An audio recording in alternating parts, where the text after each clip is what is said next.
心から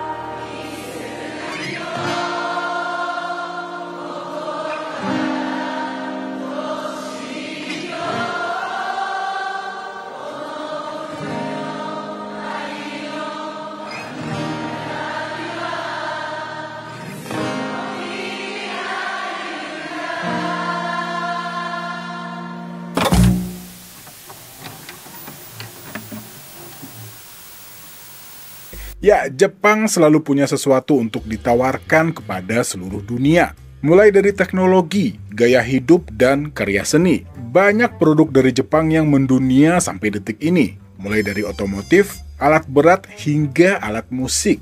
Dan gak heran, di beberapa segmen, produk-produk Jepang selalu jadi favorit. Dan pastinya dunia hiburan juga nggak ketinggalan. Mulai dari film hingga musik, Jepang selalu punya sesuatu. Satu hal yang membuat dunia musik Jepang dapat diterima adalah mereka berusaha untuk memasukkan unsur-unsur yang dapat dimengerti oleh semua orang, walaupun tanpa meninggalkan budaya mereka. Dan itu jugalah yang membuat band-band seperti X-Japan, Lark and Seal, Asian Kung Fu Generation, dan juga sebuah band dengan konsep unik dari baby metal atau penggemar fusion jazz yang pastinya nggak asing dengan nama Cassiope. Dan tentu saja One Ok Rock yang akan kita bahas di video ini. Come on!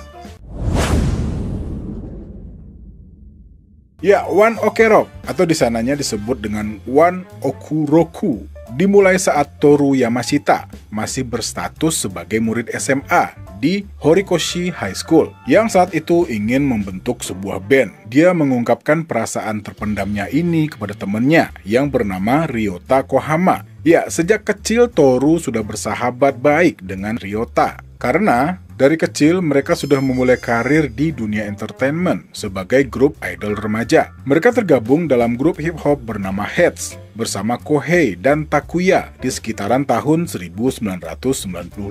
Toru tampil sebagai rapper sedangkan Ryota menjadi breakdancer. Ya, boleh dibilang kayak b-boy gitu ya. Ya, dan Heads akhirnya bubar pada tahun 2002. Toru nggak cuma bermain gitar, dia juga merambah dunia seni peran dan sempat tampil di film Shibuya 15, Kamen Rider, dan banyak lagi. Sampai akhirnya, di usia 17 tahun, Toru membentuk sebuah band bersama kakak kelasnya. Dengan agak sedikit memaksa, Ryota diminta untuk belajar bass dan dikasih waktu selama 2 minggu. Dan tak lupa mengajak Alex Onizawa untuk bergabung di dalam band ini. Yang waktu itu, Alex juga merupakan salah seorang dari senior mereka. Dan Toru meminta teman sekelasnya yang bernama Yu untuk bermain drum.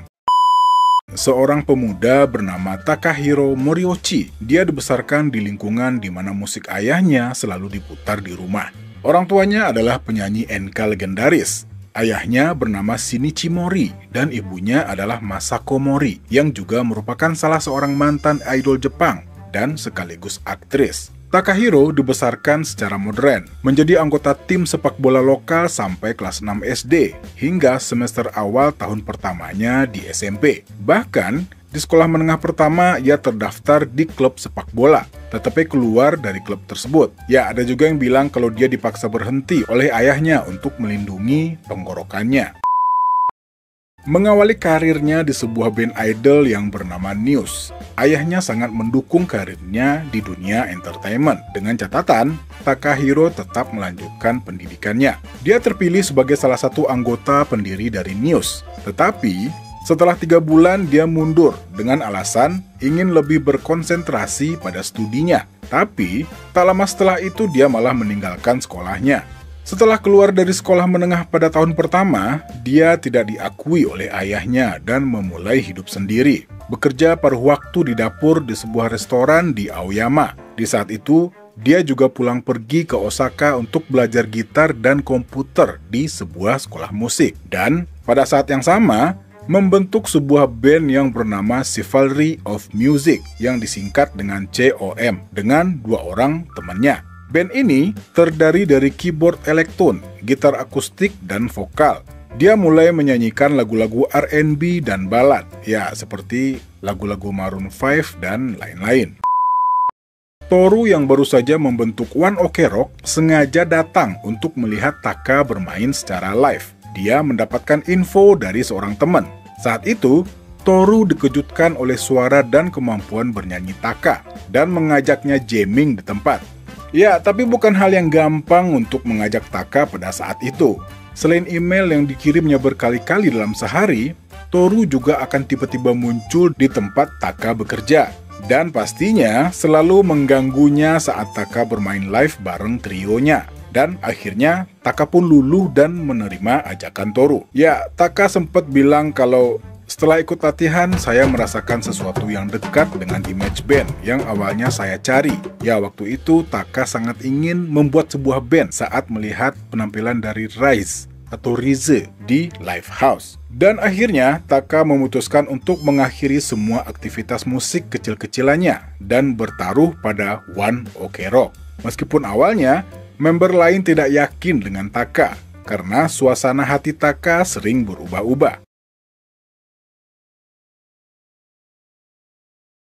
Dan band ini pun resmi terbentuk pada Mei tahun 2005. Dan pada bulan Juli 2005, mereka menjadi penampil untuk pertama kalinya di New Power Generation Vol. 3 setelah penandatanganan kontrak dengan label Amuse Inc. Tak lama setelah itu, Yu meninggalkan band karena orang tuanya tidak ingin anaknya bekerja di bidang ini. Dan sebagai pengisi posisi drummer sementara, diajaklah Tomoya Kanki yang merupakan jebolan dari sekolah musik ESP.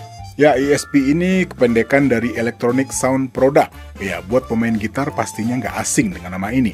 Dan walaupun pada saat itu Tomoya sudah bergabung dalam sebuah band, ya tapi kelihatannya cukup suram masa depan bandnya. Pada saat itu, Tomoya diberitahu bahwa ada anak-anak seumurannya yang lagi butuh pemain drum. Ya, yang dimaksud pastinya One Ok Rock ini. Ya, singkat cerita, Tomoya bergabung dengan One Ok Rock pada pertengahan tahun 2006, tapi baru menjadi anggota resmi ketika mereka memulai debutnya di tahun 2007. Dan pastinya ada pertanyaan, nama One Ok Rock ini dari mana? Baiklah, saya akan coba menjawab berdasarkan hasil pencarian Google. Ya, begini kira-kira. Nama One Ok Rock sendiri berasal dari 1 o'clock, ya, jam 1. Ini adalah waktu yang ditetapkan sama anak-anak band ini untuk latihan di akhir pekan mereka. Mereka memilih bermain pada jam 1 pagi karena studio latihannya lebih murah pada jam tersebut. Tetap ekonomis ya namanya belum ada penghasilan tetap ya, kita harus berpikir secara kreatif dan semiris mungkin. Oke, lanjut. Namun, mengingat bahwa bahasa Jepang tidak terlalu membedakan antara R dan L, mereka mengubah o'clock menjadi o'clock atau okerok, yang kemudian dipisahkan menjadi OK Rock. Dan nama bandnya menjadi One Ok Rock. Ya, kreatif ya, pastinya. Oke, lanjut. Pada tahun 2006, mereka merilis 2 album indie, yaitu One Ok Rock pada 26 Juli dan Keep It Real pada 16 Desember. Dan tepatnya pada tahun 2007, baru mengawali debut mereka dengan merilis 2 single Naihi Shinso dan Yume Yume, diikuti single El Cetera sebelum dirilisnya album Zei Takubyo pada 21 November.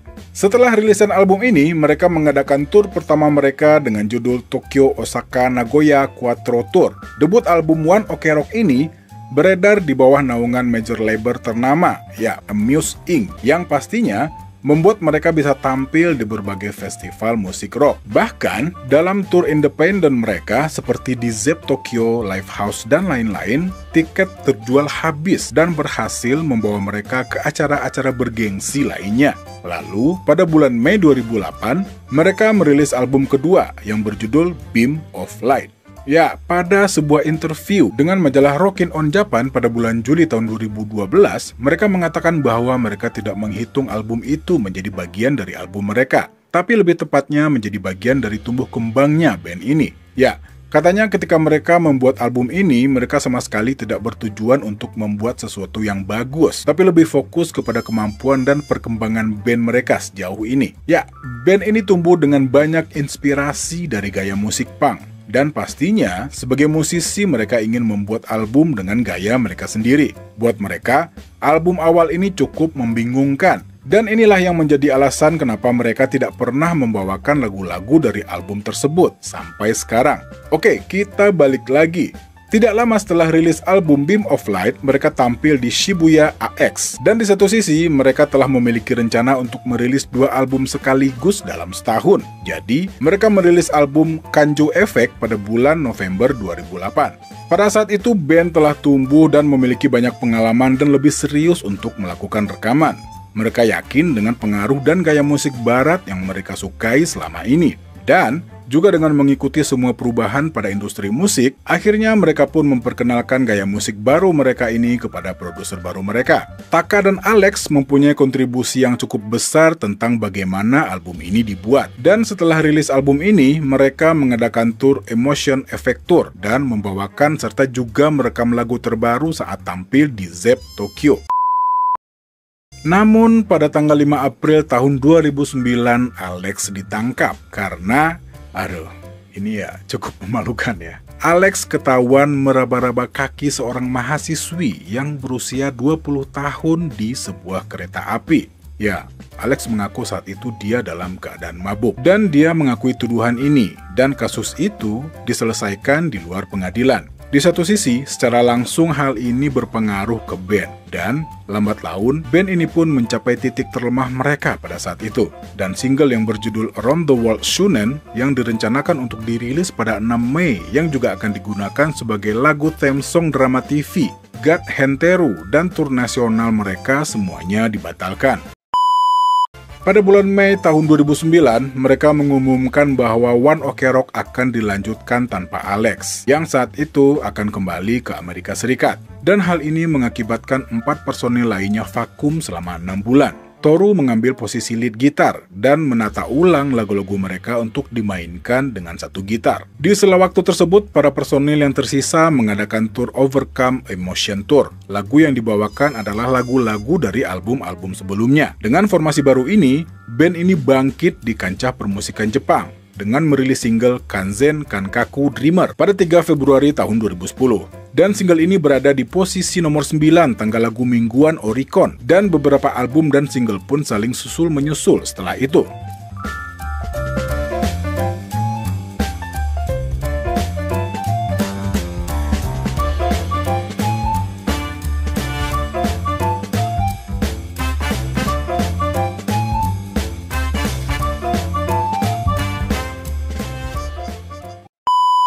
Di tanggal 11 September tahun 2022, band ini mengumumkan tour Luxury Disease untuk tahun 2023 dan akan tampil di semua arena dome di Jepang. Dan mereka akan bertandang ke Indonesia dengan menggelar konser di Jakarta pada tanggal 29 September, yang tentu saja masuk ke rangkaian jadwal tour Luxury Disease-nya mereka. Oke, dan saya juga udah kehabisan kata-kata untuk menambahkan ending dari video ini. Kalau begitu kita akhiri aja. Oke, arigato. Saya Al pamit. Assalamualaikum warahmatullahi wabarakatuh.